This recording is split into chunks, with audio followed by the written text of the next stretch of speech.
This is the KBS Strelok, now the old version of the new Russian body armor system issued to the troops. Step into the right direction and the result of the experience lived in a peer-to-peer conflict. Originally debuted as the MRS, short for Modular Unloading System, probably more load-bearing system, but the Russians weird. It was a modular protection system meant for special operations forces having a need to scale up or down depending on mission set. Especially with the issued alternatives being design-wise pretty suboptimal vests, it made sense that the MRS did find its niche, especially with operatives from SSO. Later on, after Group 99 was dissolved into Triada TKO, the design was simplified to be mass-producible as they've gotten a contract with the Russian MOD to supply the troops with the system. Now, why was a modular system with quite a few items chosen for this specific task? The war in Ukraine proved that the old 6B45, especially in its slimmed-down version compared to its predecessor, did not offer suitable protection against casualty-inducing threats on the battlefield. A recently published statistic showed that about 77.5% of casualties in Ukraine are induced by indirect methods of fire, being fragmentation and overpressure. Since the latter can't be mitigated without wearing a pressurized demining suit, you can at least increase the coverage of fragmentation-proof protection. In addition to this fact, we also have a more difficult environment for medevac and casevac points due to the contested airspace and difficult ground routes. Thus, we see an increase of especially groin, yoke, collar, and beltline protective equipment, with upper arm and thigh protection less common but still on the battlefield. Due to the MRS having all these components, and the mass production optimized variant, now dubbed the KBS Strelok, being cheap enough to be widely issued, the Russian MOD seemed to be quite pleased with the offering. Now, how did this carrier turn out to perform? Point 1. The KBS was issued to units without any real comprehensible plan.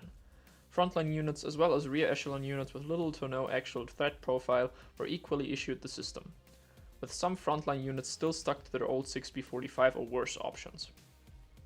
Point 2. The KBS isn't a simple system. The process of correctly setting up the carrier is similar to the Cry AVS, CPC and Cage family of carriers, but with the added nuance due to the very odd cummerbund adjustment system. Since the system seems to only have one universal size, this, combined with the fact that soldiers aren't always the smartest, results in very odd ways of setting up the system. Point 3. The KBS uses stiffer polyethylene inserts for its soft armor, thus making some parts like the frag diaper unusable and uncomfortable to wear. Creases in the belt stand out and push into your lumbar area. The whole system rather fights with you than supports your movement. Ballistically, the whole system is covered in BR1 rated soft armor panels that are a little thicker than your usual BR1 rated panels. These panels were the result of 6B45 and similar panels, which were also rated BR1 or GOST1, not being able to stop fragmentation.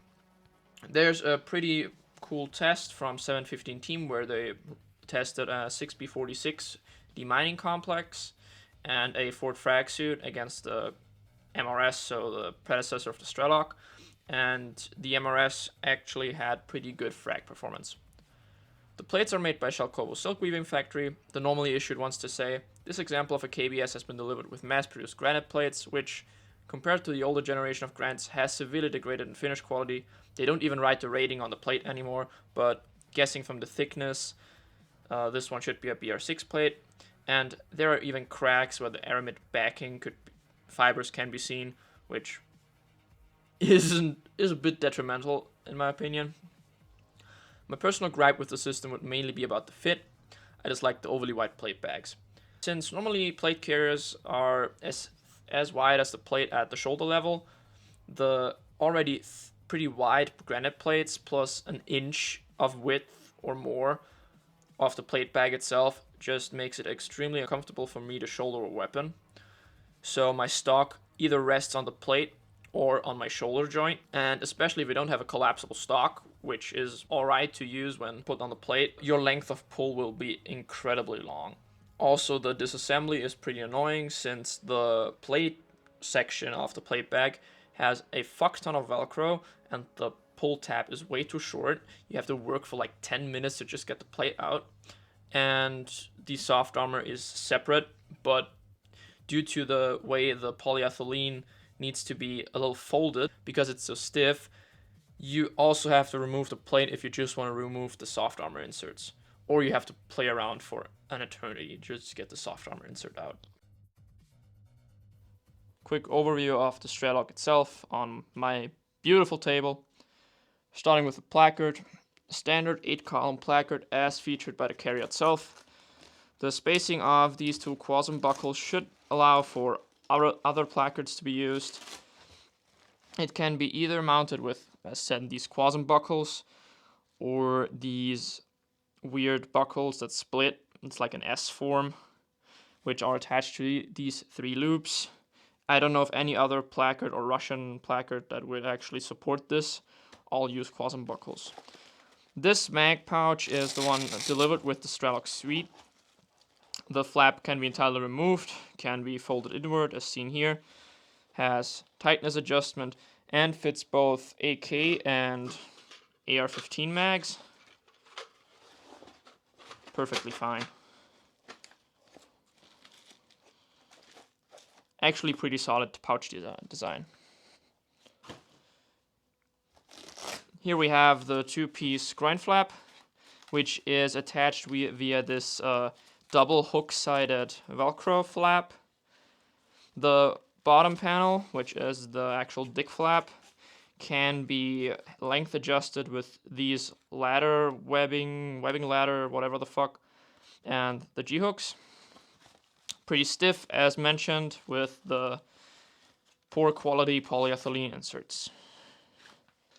Coming to the carrier itself, the shoulder adjustment is taken from the SKD Pig plate carrier, at least this section, and it was more prevalent on the MRS itself. Although this type of shoulder adjustment has been around for quite some time, notably first seen, I think, with the Eagle RBSS and MBSS. Also pretty famous for the MBAV, and I think they stopped doing it with the Eagle issued SPC for the Marines. You can completely remove both shoulders. You don't have to swap between some sides.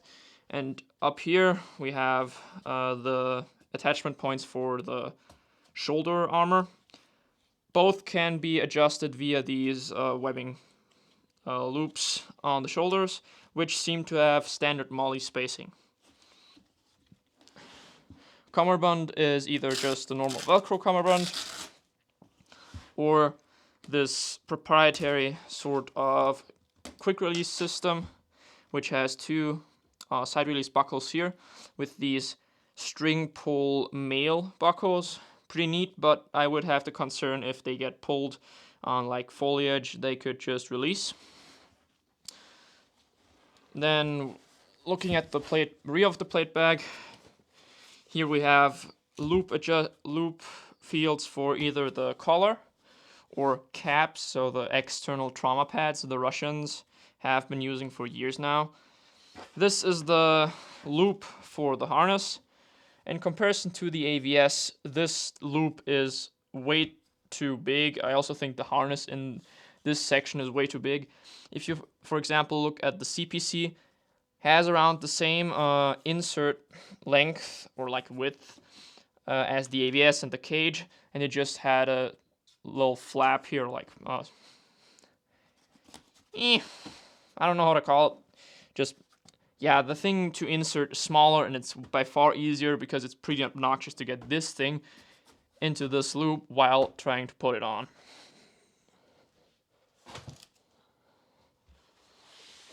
Harness itself. Here we have the shock cord, of course, which lets the harness move.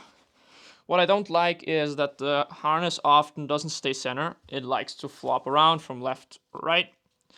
Normally would have 2 EDOF cables, like on the CPC and cage, to run through, and you would route the shock cord in between these holes. Sadly, I don't have the EDOF cables, or my friend doesn't have them, so we had to improvise. On the webbing strips that actually attach the harness, it's way more similar to the AVS, since they're just 1-inch webbing strips, but they're reinforced.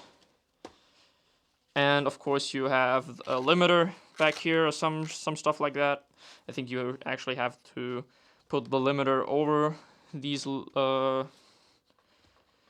webbing strips, but we didn't bother too much with it. On the back of the carrier you have your cummerbund adjustment flap for if you use it without a harness. So, like the AVS offers to just use the cummerbund, you would route your cummerbund here, route the shock cord, and you would have your your lock back here. I personally use this now just to store the excess shock cord and excess cummerbund. The cummerbund attachment system, as mentioned before, is this small reinforced webbing strip that's pushed in and out of these retaining loops, which just retain the cummerbund while nearly wasting a good column of moly real estate.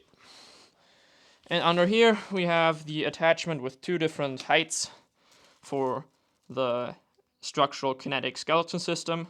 This one is a cry copy from Ars Arma, but normally they're just delivered with, again, reinforced webbing strips with fixed length. Kinda stupid, but you know the Russians, they're cheap.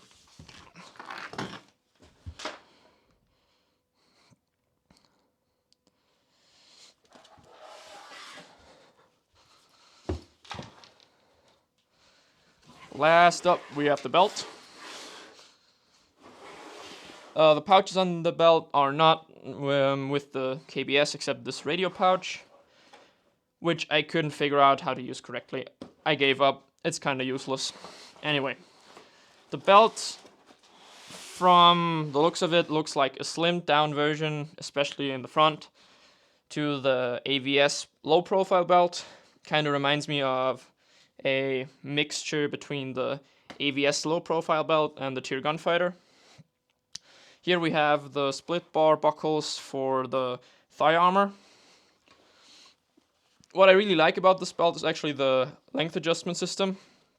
For once, you can just pull here to tighten, or you can lift up this weird tri-glide to widen the belt. Sometimes works better, sometimes works worse. Reminds me a lot about the belt adjustment on my Mystery Ranch rucksack when I use the belt. Overall, decent. But what I would like to be is a more flexible polyethylene or aramid insert, because the one in here is very poor quality and very stiff. So you can see multiple ridges, folds, and stuff to push into your back and sides.